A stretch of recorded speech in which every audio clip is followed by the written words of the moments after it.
Hello, welcome back to the lecture series on postmodernism. Today we look into the terms simulacra and hyperreality. Already we have discussed a couple of introductory sessions on postmodernism and the terms like parody, pastiche, and we have looked into postmodern images, texts, etc. So now we'll move on to the term simulacra and hyperreality. Okay. French sociologist, cultural critic, and theorist of postmodernity, Jean Baudrillard wrote a philosophical treatise called Simulacra and Simulations, which was published in 1981. And you can see the terms simulacra, hyperreality, simulacrum, and simulations in this text for the first time. He has introduced these terms. Simulacrum is simply the plural form of simulacra. Although never overtly discussed postmodernism by name, Baudrillard's writing have been no less instrumental in shaping our understanding of postmodernism than Lyotard's. Baudrillard's philosophy centers on the twin concepts of hyperreality and simulation. These terms refer to a virtual or unreal nature of contemporary culture in an age of mass communication and mass consumption. We live in a world dominated by simulated experiences and feelings, and he believes and has lost the capacity to comprehend reality as it actually exists. We experience only prepared or imitated realities, edited war recording, meaningless acts of terrorism, and the destruction of cultural values and the substitution of the real. In this, especially when it comes to the visual medium, we live in that world, the act of this imitations. And in his book, in his essay, Simulacra and Simulations, he interrogates the relationships among reality, symbols, and society. Simulacra and simulacrum are copies that depict things that either had no reality to begin with or that no longer have an original, according to Baudrillard. It is a copy of a copy so far removed from its original that it can stand on its own and even replace the original. And this idea, copy of a copy, you might have heard somewhere long back in Plato's theories. I hope you remember that simulation is the imitation of the operation of a real world process or system over time. And Baudrillard has actually breaks the phases of image into four stages: simulacra and simulation. In his essay, he has um, broken down the sign order, we say, or the phases of images into four stages, as it is being mentioned in the original essay. It is like this. The division is like this. First of all, an image or the representation of image is a reflection of a basic reality. It masks and perverts a basic reality. It masks the absence of a basic reality. It bears no relation to any reality whatever. It is its own pure simulacrum. And I'll explain with the help of certain images how this happens, because it is all about representation and visual media. First of all, you should understand how this happens in the visual media, then only you will understand how this takes place in the text or the print formats. Okay, so I'll explain with the help of certain images that are taken from the internet. Sources are also given there so that you can identify and find more about this. So keep these 4 points in your mind, and these 4 points are explained with the help of images. Okay, so first you can see a painting by L.S. Lowry, and this in the first case the image is a good appearance. The first point says that this image is a reflection of basic reality. So you can see the representation of the real here. It's a good appearance. The representation is of the order of sacrament, as Baudrillard says in that essay. The first stage is a faithful image or a copy where we believe, and it may even be correct, that a sign is a reflection of a profound reality. And uh, yeah, this there is when you look into this picture, there is truth, a basic reality which is faithfully represented, as in the paintings of L.S. Lowry, which represent the monotony and the repetitiveness of the life in 20th century England. Okay, so this is the representation of the real or the image with a good appearance. Okay, now coming to the second picture. The second point was it masks the images masks and perverts a basic reality, and we look into how. You can see the picture by a Victorian painter, this John Atkinson. Okay, in the second, it is being said by Baudrillard that in the second phase it is an evil appearance of the order of Meliphaes. These are words from his original essay, and yeah, we look into how the second stage is a perversion of reality. Okay, this is of course about the picture of Victorian England, but it is a perversion of reality. This is where we come to believe the sign to be an unfaithful copy. Here, signs and images do not faithfully reveal reality to us, but can hint at the existence of an obscure reality which the sign itself is incapable of encapsulating. Reality exists. When you look into the picture, of course, Victorian England means 18th century industrialized England. Reality exists but is distorted in representation by this Victorian artist. Okay, because this life in these cities was grim and dull, but the paintings present a glamorized and romanticized image. When you think about William Blake's poetry, it doesn't belong to the Victorian age, but he's considered as one of the precursor of Romanticism. William Blake, in his poem London, has explained the other side of industrialized London. He has talked a lot about the poverty-stricken England and the life of common people. Other than all those industrialized and the people who are in the authoritarian spaces, he talks about the reality. Okay, that is not being represented here. He talks about two types of London in his poem London. One is that industrialized London, and the other is where the poor and destitute lives. So that is not being represented here. So that means this is a perversion of reality. Of course, this is a part of reality, but a distorted way of representation. What the authorities want to portray is being portrayed over here. Okay, so that is the second phase. No, okay, and coming to the third phase, it masks the absence of a basic reality. Of course, when you look into the picture itself, you will understand that there is a clear absence of basic reality. We are not quite used to the pictures like this. So here it plays at being an appearance.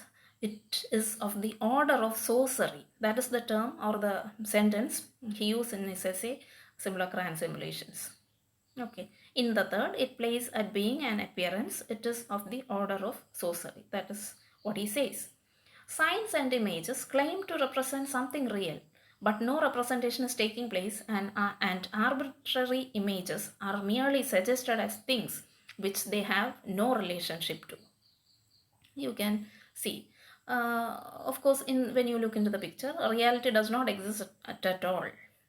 But the fact is hidden through representation that feigns a reality. This is by a painter, Rene Magritte. Okay, and of course, what is shown beyond the window is not reality, but another sign which has no semblance with reality at all. Okay, so this is the third phase where it masks the absence of a basic reality. You won't get it. Somebody should explain to you what these pictures mean. Otherwise, you won't get any idea of it. Now coming to the fourth phase. Fourth phase, what we said, it bears no relation to any reality whatever. It is its own pure simulacra. That is what he says in his essay. It bears no relation to any reality whatever. It is its own pure simulacra. Okay, so there is no longer in the and he explains it like this: in the fourth stage, it is no longer in the order of appearance at all but of simulation. It is no longer in the order of appearance at all but of simulation. That's what he says in the essay. And uh, it can be explained as in which this is a stage in which the simulacrum has no relationship to any reality whatsoever. Here, signs merely reflect other signs and can claim to reality on the part of images or signs is only of the order of such other such claims. There is no relationship between the reality and representation when you look into the pictures. Okay, because there is no real to reflect. Of course, you have to find the meanings by yourself because yeah, if you can go back and look into the previous lecture, you will understand how these images are being explained. We have learned a lot about the abstract expressionism, geometric expressionism, and other stuff. Okay, so there won't be any representation of the real. Okay, now according to Baudrillard, when it comes to postmodern simulation and simulacra, it is no longer a question of imitation, nor duplication, nor even parody. It is a question of substituting the signs of the real for the real. So that is a quote from his essay. It's no longer a question of imitation, nor duplication, nor even parody. It is a question of substituting the signs of the real for the real. Baudrillard is not merely suggesting that postmodern culture is artificial because the concept of artificiality still requires some sense of reality against which to recognize the artifice. His point, rather, is that we have lost all ability to make sense of the distinction between nature and artifice. And Baudrillard identifies three types of simulacra and identifies each with a historical period. Okay.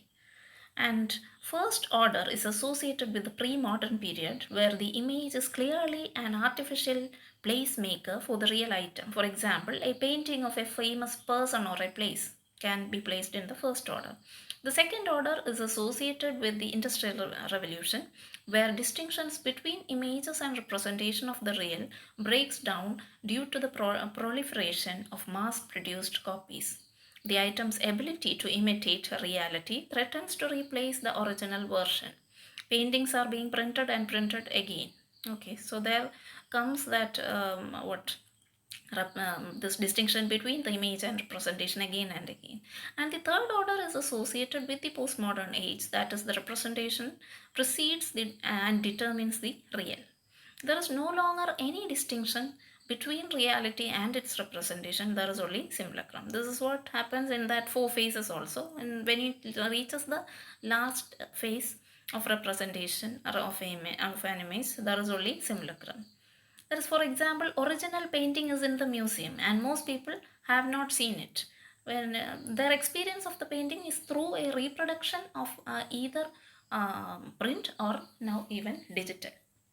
Okay, so the original painting you are not getting the experience of the real through that original painting, and that painting itself is an imitation of art because what the author perceived in his mind we don't know. His representation of the real happens in that original painting, and what you get is that the copy of that painting. You are not being exposed to that original painting. So that is what you mean by simulacra. I hope the idea is clear. Now we will move on to hyperreality, the same term that is being used in the same context. Okay, hyperreality is a concept that term is also being used in the same essay, simulacra and simulations. It is a concept that is defined by the inability of consciousness to distinguish reality from a simulation of reality. It describes how the line between real and fake is blurred, particularly in the postmodern society where technology is highly advanced. It has everything to do with the visual media and the digital phase of print media. So, of course, what all things happened is closely related. As such, what our mind defines as real in this world can be hyperreal due to the various types of multimedia media that can radically alter or fabricate an original event or experience. You know about the filmy techniques that they use. So the types of multimedia can radically alter or even change the whole scene, fabricate an original event. In Baudrillard's words, the hyperreal is entirely in simulation. The real has become possible to give an equivalent reproduction. The real is not only what can be reproduced, but it is always already reproduced. That we have mentioned with the example of that thing that you see in the museum, that painting that you see in the museum. It is the generation by models of a real without origin or reality, a hyperreal, substituting the signs of the real for the real. This he described the period as an age of simulations. Pure reality is replaced by the hyperreal, where any boundary between the real and imaginary is eroded. And now you will be confused between what I'm explaining is exactly like simulacra you might be feeling. So now I'll let you know where the change happens with the help of a picture. And Baudrillard has actually explained this with the um, in his book The Gulf War did not take place. He has given the example in that book. A large part of what constitute the simulacrum within hyperreality is non-events. And let us look into what are these non-events. Baudrillard applies this idea of non-events to war in his book The Gulf War Did Not Take Place. He claims that the gravity of the non-event in the Gulf is even greater than the event of war. Baudrillard transforms the postmodernist idea of the non-event into the idea of non-war. Just look at this picture where it is being written that it is not picture, it is like a banner like thing that I got from the internet. No Gulf War. Here Gulf is being magnified, not the war. So first thing when you look into it, you first thing you will identify will be the term Gulf, and war is being what given a bit lesser importance, like this. So this is the way in which media intoxicates us. That is what he explains. So he sees everyone as hostages of media intoxication. We are bombarded with images of war on our screens day by day and are trapped in this hyper reality as hostage. This directly applies to his overreaching ideas of hyper reality and simulacra. Baudrillard is also concerned with the status, meaning, and the future of war as it moves from having objective to having to prove its very existence through its images. He considered this empty war. Whenever a war happens, all the journals or the all the channels will be portraying it again and again. You will be getting a couple of war pictures. War of excess in which over-equipped countries can expend their resources. War of excess in which over-equipped countries can expend their resources, even human. He states that by force of the media, this war liberates an exponential mass of stupidity, not the particular stupidity of war, which is considerable, but the professional and functional stupidity also. So this kind of unrealistic situation or the stupidity therefore is the product of non-war, and it's the media coverage. The elite powers controlling war need this kind of media coverage and misinformation to glaze over the entire populace in order for their actions and procedures to be widely accepted, or kind of heroic image. Okay, that is what happens. They try to portray through the media. All these things he has mentioned in his book, This Gulf War Does Not Exist. So, in hyperreality, the original version of an object has no real significance since it belongs to a different realm and therefore loses its referential value. This is not to say that world becomes unreal, but rather that the faster and more comprehensive societies begin to bring reality together into one supposedly coherent picture, the more insecure and unstable it looks, and the more fearful societies become. Reality in this sense dies out. As Baudrillard defined it, hyperreality is, I quote, the meticulous reduplication of the real, preferably through another reproductive medium such as photography, unquote. And this is what happens in contemporary consumer culture. The picture of a product, like also the picture of a rock star or a film celebrity is more important than the original, since the context, the environment, or adds the value to the original product, either in the form of Photoshop, clearing all the imperfections of the face, or through the product campaigns or advertisements or billboards, etc., etc. And another example he gives in his book is Disneyland and all those kinds of theme parks. And yeah, and his essay Simulations also presents this Disney World experience as an experience of a castle. It may be real or fake, and yeah, there are many examples of texts or products which deliberately set out to explore and play with the state of hyperreality. These passages, the writings or the passages are can be intertextual and self-referential. Hyperreal texts are and products are intertextual and self-referential. Of course, you know, we have discussed in the first lecture. They breaks the rules of realism to explore the nature of their own status as constructed texts. In other words, they seek not to represent reality but to present media reality. As I mentioned in the beginning, this is all applicable to the both simulacra as well as hyperreality are applicable to literary texts also. Only for your understanding, I am giving the visual. Since this mostly deals with the visual media, I am giving the examples from visual media. Okay. And one of the primary features of postmodernism in the aesthetic production is the use of intertextuality. For example, the images of 9/11 attacks on the World Trade Center and the kind of DJ show advertisements, musics, Cadbury on TV are examples of intertextuality.